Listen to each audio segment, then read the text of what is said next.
With a common love of fiddle and folk music, these young musicians meet here at TRU every week.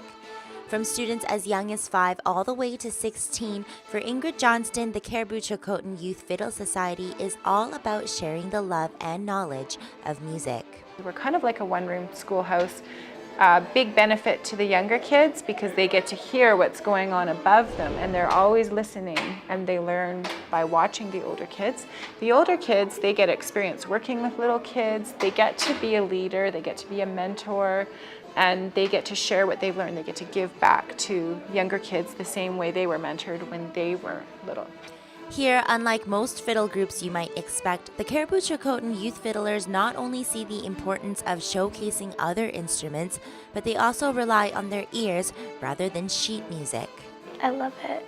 I don't enjoy sheet music. I find I learn a lot faster with learning by ear and everything, and it's just a really fun way to learn. Guitar players and the piano players, and they learn different chord structures, and sometimes the chord structures change throughout the song. If everybody in the room played the same thing, it would get boring quickly, but the magic happens when it all weaves and tangles, and you can be creative and try different things.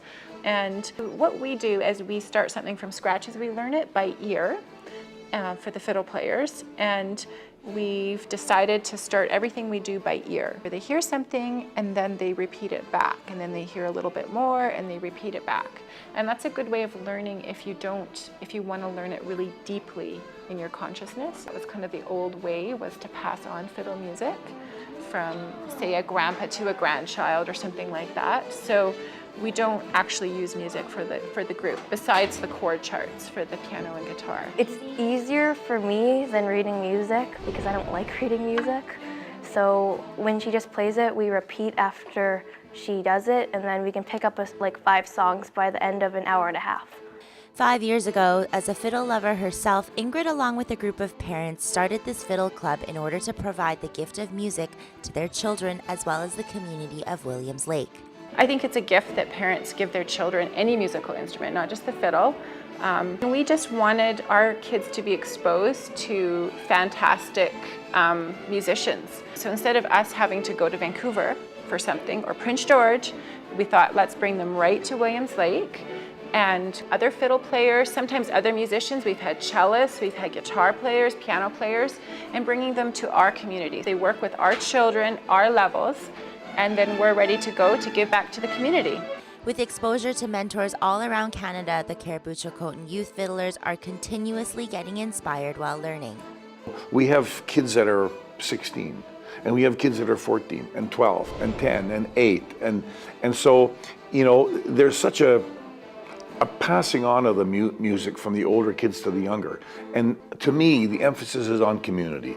We're community building, and in the fiddling world, we're not. This is really about us being together in a room and playing. It was hard to learn at first, but then it got easier and easier. No, I didn't like it at the beginning because they're practicing all the time, but a lot of my friends are in this fiddle group, and it's fun to play together. The Youth Fiddlers will be back to their regular practice sessions in September, but for those who are interested in fiddling, the annual Fiddle Camp at Gavin Lake is a great place to start. That camp's been going for a long, long time. So I've been there for, 10, 12 years.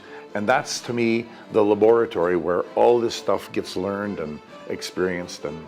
And yeah, that's the motor that drives a lot of this stuff.